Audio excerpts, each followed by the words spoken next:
America में राष्ट्रपति चुनाव पर दुनिया भर की नजर है। ऐसे में चुनाव से पहले डोनाल्ड ट्रंप और कमला हैरिस की प्रेसिडेंशियल डिबेट हुई। फिलाडेल्फिया के नेशनल कॉन्स्टिट्यूशनल सेंटर यानी एनसीसी में हुई इस डिबेट के नियम काफी सख्त थे। खासकर इस डिबेट के दौरान कमला हैरिस और डोनाल्ड ट्रंप ने हाथ मिलाया और ऐसा 8 साल में पहली बार देखने को मिला। आज की इस वीडियो में हम बात करेंगे इस डिबेट के की टेकअवेज के बारे में। Hello and welcome to Switch. मेरा नाम है सिमरन। इस डिबेट को ABC न्यूज़ ने ऑर्गेनाइज किया था और इसके रूल्स काफ़ी स्ट्रिक्ट थे। किसी भी टॉपिक पर बोलने और अपने ओपोनेंट के बयान का खंडन ना करने के लिए दोनों उम्मीदवारों को 2 मिनट का समय दिया गया था। लेकिन सबसे इम्पोर्टेंट बात यहाँ ये थी कि माइक बंद करने का नियम था। जब एक उम्मीदवार बोल रहा था तो दूसरे का माइक ऑफ कर दिया जा रहा था। CNN की रिपोर्ट के मुताबिक डिबेट के दौरान जब मॉडरेटर ट्रंप से सवाल करते थे तो हैरिस का माइक म्यूट कर दिया जाता था। इसी तरह हैरिस के बोलने पर ट्रंप का माइक म्यूट होता था। लेकिन डिबेट हॉल में मौजूद एक रिपोर्टर ने माइक म्यूट होने के बाद उस उम्मीदवार की कही सारी बातें सुनी। अब बात करते हैं कि ट्रंप और हैरिस के बीच किन किन मुद्दों पर बहस हुई। कमला हैरिस ने अपनी मिडिल क्लास फैमिली बैकग्राउंड के बारे में बताया। कमला का कहना था कि मैं एक मिडिल क्लास परिवार से पली बड़ी हूँ और वहीं बड़ी हुई हूँ। मैं अमेरिकन मिडिल क्लास की तरक्की के बारे में सोचती हूँ, इसलिए मेरे पास एक इकोनॉमिक प्लान है। उन्होंने राष्ट्रपति चुने जाने पर अमेरिकन परिवारों और छोटे कारोबारियों का समर्थन करने की अपनी योजना बताई। कमला हैरिस ने ट्रंप पर एक ऐसे सेल्स टैक्स प्लान करने का आरोप लगाया जो अमेरिकन मिडिल क्लास पर सालाना $4,000 का भार बढ़ाएगा। कमला ने कहा कि ट्रंप बिलियनियर्स और बिग कॉर्पोरेशंस को टैक्स कट करने का फायदा देंगे। कमला ने कहा कि ट्रंप का proposal to impose comprehensive tariff of 20% on all the import items महंगाई बढ़ाएगा, क्योंकि ये रोज यूज करने वाली चीजें होंगी जिससे आपका मंथली बजट डगमगाएगा। तो वहीं ट्रंप ने डिबेट में इमिग्रेशन का मुद्दा उठाया और कहा कि बाहर से लोग आकर अमेरिकन जॉब्स ले जा रहे हैं जिससे कि लोकल्स को नुकसान हो रहा है। डिबेट में ट्रंप ने दावा भी किया कि जेल्स और मेंटल हॉस्पिटल से इमिग्रेंट्स बाहर आ रहे हैं, इसलिए अमेरिका में क्राइम बढ़ते जा रहा है। He also opposed Kamala's economic policies और उनके इमिग्रेंट्स को सपोर्ट करने का भी विरोध किया। ट्रंप ने कमला हैरिस पर पर्सनल अटैक भी किया और कहा कि वो मार्क्सिस्ट हैं। इनके पिता भी मार्क्सवादी थे। इस पर कमला मुस्कुराती नजर आई। If she ever got elected, she'd change it, and it will be the end of our country. She's a Marxist. Everybody knows she's a Marxist. Her father's a Marxist professor in economics, and he taught her well.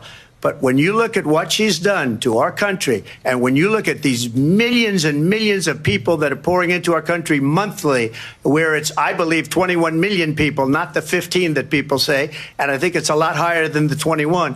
That's bigger than New York State pouring in. And just look at what they're doing to our country. They're criminals. Many of these people coming in are criminals. And that's bad for our economy, too. You know, you mentioned before, we'll talk about immigration later.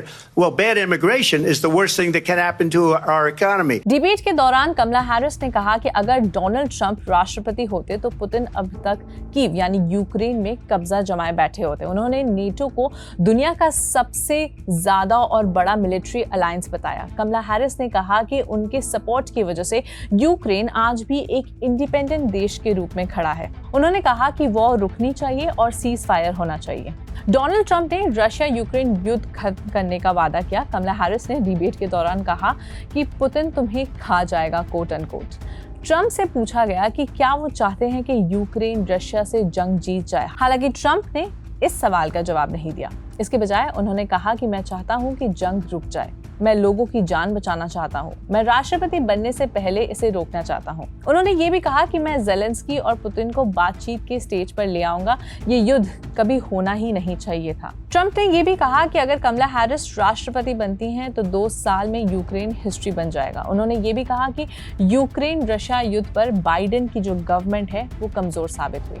Trump से abortion को लेकर सवाल किया गया। Trump से पूछा गया कि आपने कहा था कि 6 हफ्ते के बाद भी अबॉर्शन की अनुमति देंगे, फिर आप अपने बयान से क्यों पलट गए? इस सवाल पर ट्रंप ने अपने फैसले का बचाव किया। उन्होंने कहा कि डेमोक्रेटिक पार्टी प्रेगनेंसी के 9th मंथ में अबॉर्शन का अधिकार देना चाहती है।